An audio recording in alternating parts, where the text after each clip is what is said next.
नमस्कार। इस विशेष कार्यक्रम में आप सभी का बहुत बहुत स्वागत है। मैं हूं वसीम मिश्रा। शुरुआत करना चाहेंगे हेडलाइंस के साथ। प्रधानमंत्री नरेंद्र मोदी ने सिडनी में एक भव्य कार्यक्रम में भारतीय मूल के लोगों को किया संबोधित। भारत की विकास यात्रा का किया जिक्र। कहा, आज IMF भारत को ग्लोबल इकोनॉमी का ब्राइट स्पॉट मानता है। एंथनी अल्बनीज ने PM मोदी को बताया बॉस।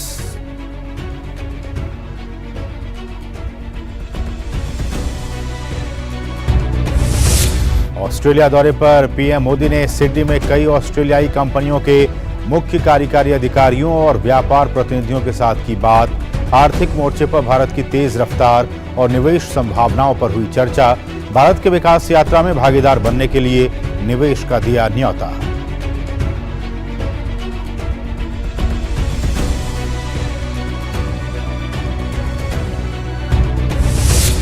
रूस ने यूक्रेन समर्थित सीमा पार घुसपैठियों की बड़ी कार्रवाई को कुचलने और दर्जनों हमलावरों को मार गिराने का किया दावा।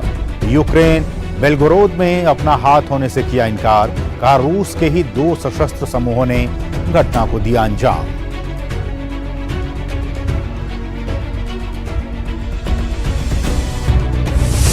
अमेरिका से हरी झंडी मिलने के बाद पोलैंड समेत दूसरे देशों में F-16 के यूक्रेनी पायलटों की ट्रेनिंग शुरू। नेटो प्रमुख ने कहा, प्रशिक्षण देने से गठबंधन नहीं बनेगा युद्ध का हिस्सा। EU ने यूक्रेन को मुहैया कराए 2,20,000 तोप के गोले।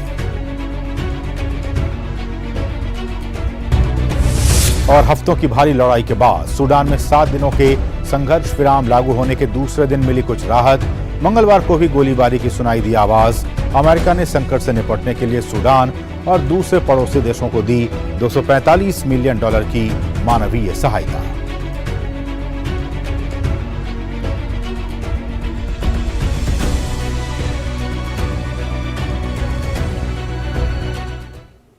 और अब बात एशिया का आईना।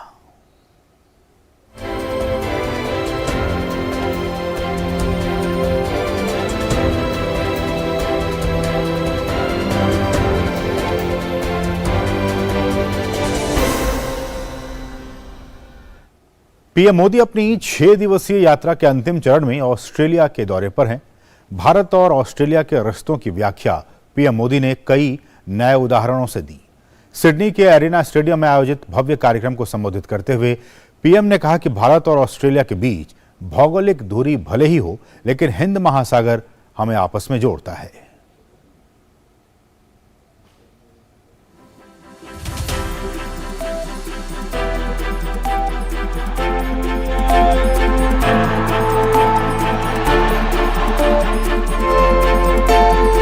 सिडनी के कुडॉस बैंक एरिना की ये तस्वीरें और वहां मौजूद भारतीय समुदाय के लोगों का जोश बता रहा है कि PM मोदी देश ही नहीं दुनिया में कितने लोकप्रिय हैं। लोगों से ठसाठस भरा स्टेडियम, गणपति बप्पा मोरिया, भारत माता की जय और मोदी मोदी के जमकर नारे। दुनिया के किसी और नेता के लिए ऑस्ट्रेलिया में शायद ही ऐसा कभी हुआ हो। हालत ये रही कि कार्यक्रम में PM मोदी के साथ मौजूद ऑस्ट्रेलिया के प्रधानमंत्री एंथनी अल्बनीजी भी इस कार्यक्रम को देखकर भाव विभोर थे।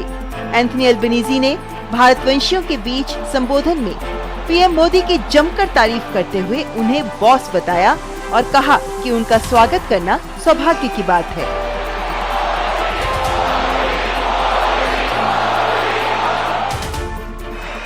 I said to my friend the Prime Minister before, the last time I saw someone on the stage here was Bruce Springsteen, and he didn't get the welcome that Prime Minister Modi has got.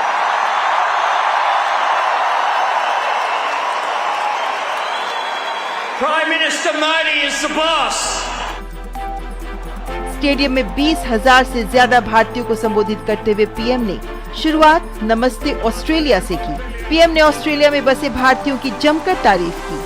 प्रधानमंत्री ने कहा कि पहले दोनों देशों के संबंधों को 3C कॉमनवेल्थ, क्रिकेट और करी डिफाइन किया जाता था। फिर 3D डायस्पोरा, डेमोक्रेसी और दोस्ती पर आधारित बताया था और फिर कुछ लोगों ने इसे एनर्जी, इकोनॉमी और एजुकेशन पर आधारित बताया। लेकिन सही मायनों में ऐतिहासिक संबंधों का विस्तार इससे कहीं बड़ा है। भारत और ऑस्ट्रेलिया के ऐतिहासिक संबंधों का विस्तार इससे कहीं ज्यादा बड़ा है। और जानते हैं, इन सारे संबंधों का सबसे बड़ा आधार क्या है? जानते हैं?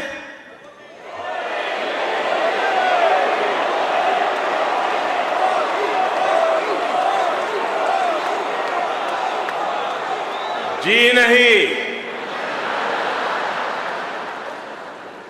सबसे बड़ा आधार है म्यूचुअल ट्रस्ट और म्यूचुअल रिस्पेक्ट। पीएम मोदी ने भारत की विकास यात्रा का जिक्र किया और कहा कि भारत के पास संसाधनों की कमी भी नहीं है। आज दुनिया की सबसे बड़ी और सबसे युवा टैलेंट फैक्ट्री किसी देश में है तो वो है भारत। पीएम ने कहा कि आज आईएमएफ भारत को ग्लोबल इकोनॉमी का ब्राइट स्पॉट मानता है। आज आईएमएफ भारत को ग्लोबल इकोनॉमी का ब्राइट स्पॉट मानता है।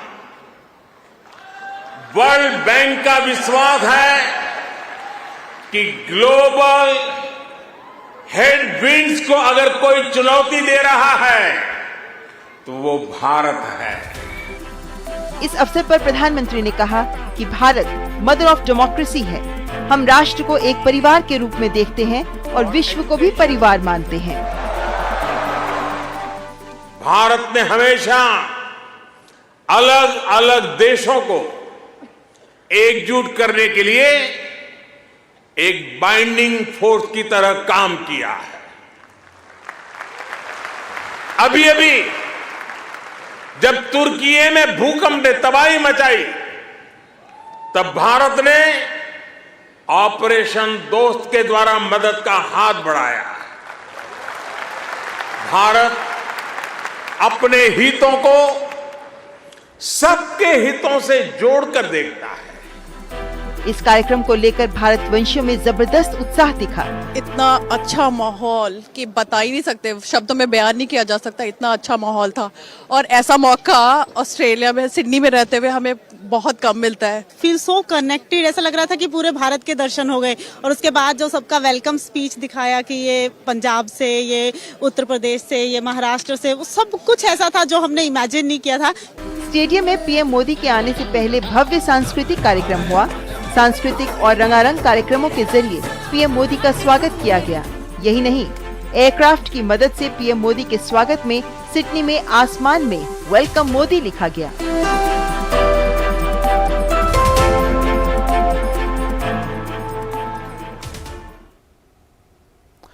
और ऑस्ट्रेलिया दौरे के दूसरे दिन पीएम मोदी ने ऑस्ट्रेलियाई बिजनेसमैन से मुलाकात की।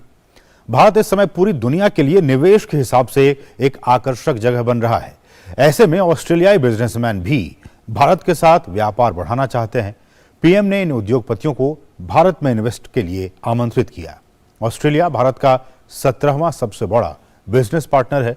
वहीं भारत ऑस्ट्रेलिया का 9वां सबसे बड़ा बिजनेस पार्टनर है। साल 2021 में दोनों देशों के बीच द्विपक्षीय व्यापार $27.5 अरब का रहा था। 5 साल में इसके $50 अरब तक पहुंचने की उम्मीद है। भारत और ऑस्ट्रेलिया के बीच दिसंबर 2022 में फ्री ट्रेड एग्रीमेंट पर हस्ताक्षर हुए थे। प्रधानमंत्री नरेंद्र मोदी ने सिडनी में कई प्रमुख ऑस्ट्रेलियाई कंपनियों के शीर्ष अधिकारियों के साथ बैठकें की। इन मुलाकातों में आर्थिक मोर्चे पर भारत की तेज रफ्तार भारत दुनिया भर के निवेशकों के लिए पसंदीदा जगह बन चुका है। वैश्विक आर्थिक अनिश्चितता के बावजूद भारत की आर्थिक रफ्तार पूरे विश्व के लिए मिसाल है। यही वजह है कि विश्व के बड़े निवेशक भारत को बेहतरीन विकल्प मान रहे हैं। मेघना देव के साथ ब्यूरो रिपोर्ट, डीडी न्यूज। और अब खबर पाकिस्तान से है, जहां के पूर्व पीएम इमरान खान रावलपिंडी में मंगलवार को नेशनल अकाउंटेबिलिटी ब्यूरो यानी नैब के ऑफिस में हाजिर हुए। नैब ने मंगलवार को कई कानूनी मामलों में फंसे अध्यक्ष इमरान खान से 190 मिलियन पाउंड के निपटान मामले से संबंधित धन का रिकॉर्ड मांगा। 4 घंटे की पूछताछ के बाद इमरान को जमानत दे दी गई। इससे अलग इस्लामाबाद में हिंसा के 8 मामलों में भी इमरान खान को एंटी टेररिज्म कोर्ट से जमानत मिल गई है। हिस्सा नहीं बन जाता है। ये एक महत्वपूर्ण कदम है जो आंशिक रूप से हमें किसी स्तर पर फाइटर जेट देने में सक्षम करेगा, लेकिन यह एक बहुत स्पष्ट संकेत भी भेज रहा है कि हम लंबे समय तक वहां हैं। बाइडेन ने बीते हफ्ते जापान के हिरोशिमा में G7 समिट के दौरान घोषणा की थी कि अमेरिका ने F-16 फाइटर जेट्स की ट्रेनिंग को मंजूरी दे दी है। यूक्रेन के राष्ट्रपति वोलोदिमीर ज़ेलेंस्की अमेरिका पर दबाव बना रहे थे कि वो उनकी सेनाओं को अमेरिकी निर्मित फाइटर्स जेट दें ताकि वो अपने देश से रूस को पीछे हटा सकें। अमेरिकी प्रशासन को इस बात की चिंता सता रही थी कहीं इस कदम से रूस के साथ तनाव और अधिक न बढ़ जाए। दरअसल फरवरी 2023 में बाइडेन ने एक इंटरव्यू में कहा था कि अब यूक्रेन को F-16 की आवश्यकता नहीं है। हालांकि बाद में उन्होंने यूक्रेन के पायलटों को अपने देश के लंबे समय तक सुरक्षा के लिए जरूरी ट्रेनिंग और एयरक्राफ्ट की जरूरत के मद्देनजर ये फैसला पलट दिया। रूस अमेरिका के इस कदम का कड़ा विरोध कर रहा है। इस बीच यूक्रेन के राष्ट्रपति मंगलवार को पूर्वीय सीमा रेखा पर नौसैनिकों से मुलाकात कर उनका हौसला बढ़ाया। यूक्रेनी सैनिकों के राष्ट्रीय दिवस पर दर्जनों पुरुष और महिला नौसैनिकों को पुरस्कार प्रदान किया।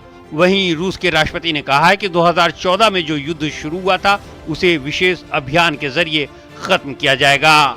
इस बीच बाखमुत पर रूसी सेना के नियंत्रण के दावे के बीच यूक्रेन ने कहा है कि दक्षिण पश्चिमी छोर पर अभी भी उसकी सेना का नियंत्रण है। साथ ही रूस पर अनाज के समझौते को विस्तार दिए जाने के बावजूद यूक्रेन को पूरी तरह से काम नहीं करने दिए जाने का आरोप लगाया है। और अब अमेरिकाना।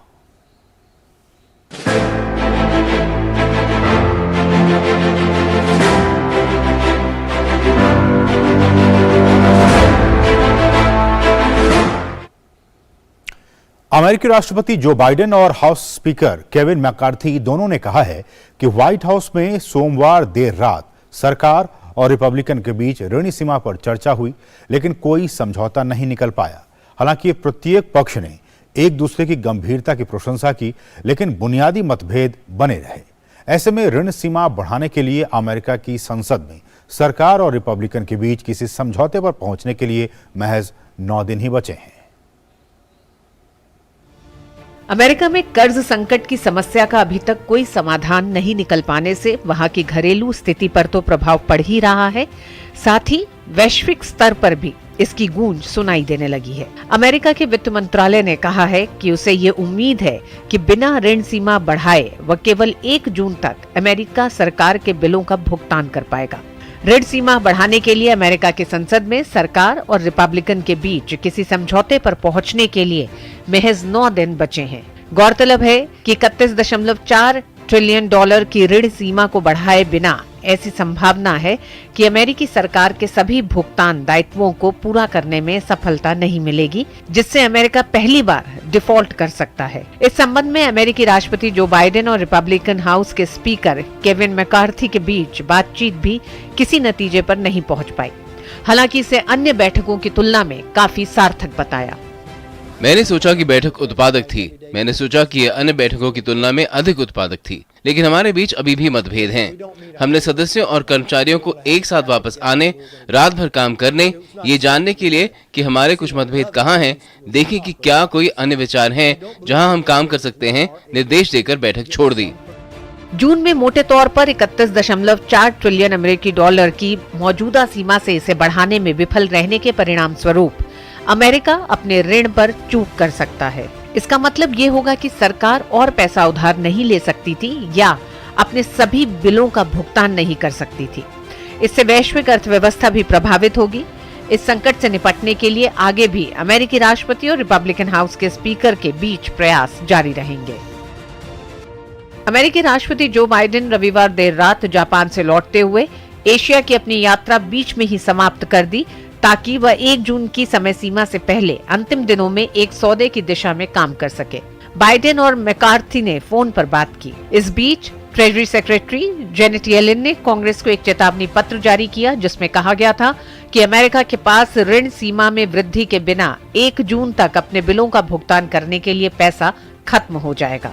रिपब्लिकन बजट कटौती में 4 ट्रिलियन अमेरिकी डॉलर से अधिक की मांग कर रहे हैं, जो बाइडेन की कई विधायी प्राथमिकताओं को भंग कर देगा। डेमोक्रेट्स ने इससे इनकार कर दिया है और इसके बजाय फ्लैट खर्च करने की पेशकश कर रहे हैं। गौरतलब है कि दुनिया में सभी देशों के अपने खर्चे होते हैं। सरकारें इन खर्चों को पूरा करने के लिए टैक्स से या दूसरे स्रोतों से कमाई करती हैं। आमतौर पर खर्चे हमेशा कमाई से ज्यादा रहते हैं। इस कड़वी सच्चाई से अमेरिका भी अछूता नहीं है। अमेरिका अपने खर्चों को पूरा करने के लिए कर्ज लेता है, लेकिन वो कितना कर्ज ले सकता है उसकी भी एक सीमा है, क्योंकि ये कर्ज चुकाने भी होते हैं। इसी लिमिट को डेट सीलिंग कहते हैं, जिसे बढ़ाने को लेकर मांग उठ रही है। हर साल अमेरिका के खर्च उसकी कमाई से काफी ज्यादा होते हैं, जिससे एक डेफिसिट या घाटा पैदा होता है। बीते 10 सालों के दौरान ये घाटा $400 बिलियन से बढ़कर $3 ट्रिलियन पहुंच गया है। उरुग्वे की राजधानी मोंटेवीडियो में इन दिनों पानी का गंभीर संकट है। विशेषज्ञों का कहना है कि इस संकट का समाधान भूजल यानी ग्राउंड वाटर का उपयोग और मैनेजमेंट हो सकता है, विशेष रूप से मोंटेवीडियो और इसके महानगरीय क्षेत्रों में। इस बीच पानी की कमी को लेकर जनता का गुस्सा भी फूट पड़ा है और वे बुधवार को राजधानी में सड़कों पर प्रदर्शन की योजना बना रहे हैं। बस 10 दिन और उम्मीद की बूंदें जो दिख भी रही हैं वो खत्म हो जाएंगी। ऐसी संभावना है उरुग्वे की राजधानी मोंटेवीडियो की, जो इस समय सबसे बड़े जल संकट का सामना कर रहा है। स्थानीय लोगों को आस है कि मेघ बरसेंगे और उन्हें इस संकट से निजात मिलेगी। इस समय उरुग्वे भीषण सूखे की चपेट में है। इसके कहर से राजधानी मोंटेवीडियो भी अछूती नहीं है।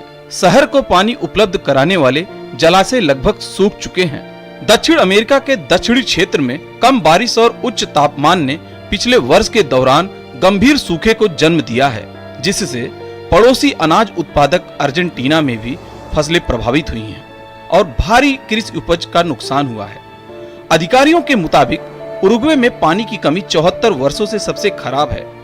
इससे हजारों घरों में आपूर्ति प्रभावित हो रही है और पानी की गुणवत्ता भी खराब हो रही है। कैनेलॉन ग्रांडे जलाशय में पानी के कुछ स्थानों के आसपास गंदगी के धब्बे देखे जा सकते हैं। इसी तरह पासो सेवेरिनो जलाशय में पानी का स्तर काफी कम हो चुका है। यह उरुग्वे के 35 लाख लोगों को पानी की आपूर्ति करता है। पानी की कमी के कारण लोग बाजार में मिलने वाले खारे पानी को पीने के लिए मजबूर हैं। खबरों के मुताबिक वेला प्लाटा नदी से पानी निकालने की शुरुआत करने जा रहे हैं। जो पानी हम पी रहे हैं वह बहुत खारा है, लेकिन जो उपलब्ध है वह और कुछ नहीं है। लोग बोतल बंद पानी खूब पी रहे हैं। मेरा एक स्टोर है और हम बहुत सारा बोतल बंद पानी बेच रहे हैं।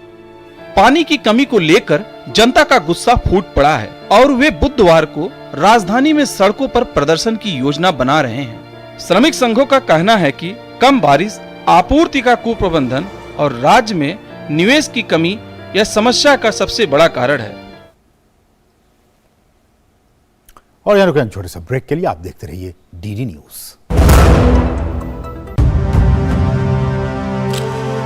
भारत की पोलियो से जीत की कहानी बड़े बड़े शब्दों में लिखी जाएगी, पर इस जीती हुई लड़ाई को कायम रखने के लिए हमें अपने प्रयासों को जारी रखना होगा, जब तक दुनिया से पोलियो का खतरा पूर्ण रूप से टल न जाए। खतरा है बरकरार, इसीलिए पोलियो की खुराक पिलाना है हर बार। 2 बूंद हर बार, पोलियो पर जीत रहे बरकरार।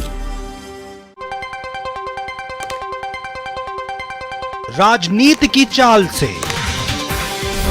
दुनिया के हाल तक,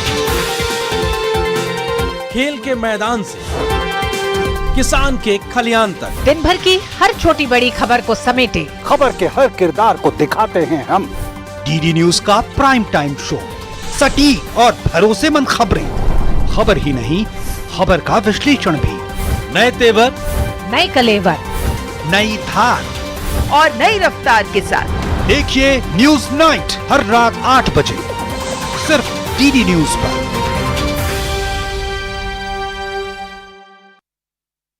और अब बात करेंगे अफ्रीका नामा की।